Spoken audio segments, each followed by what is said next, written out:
Hello everyone, welcome to our channel Techavro. Hope you all are doing great. So today I'm here to show you how to delete iPhone system data clear storage on. So this is so easy. You just simply go to your settings.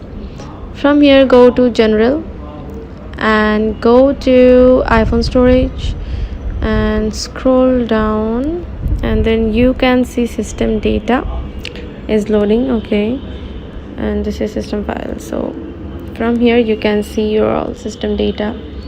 So what we're gonna do is go to general, and from here tap transfer or reset iPhone.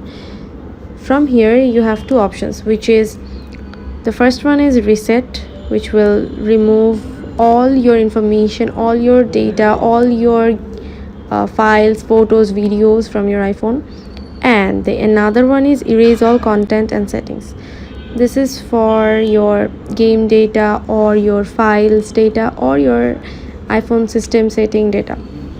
So you will go to this options, erase all content and settings. After that you have to type your passcode here, and from here you can erase all your data. So if you tap continue, your all data will be erased. So yeah, this is how you can delete iPhone system data on iPhone. So thanks for watching. Hope this video helps you. Don't forget to subscribe to our channel and don't forget to hit the bell icon button. Tata, see you in the next video.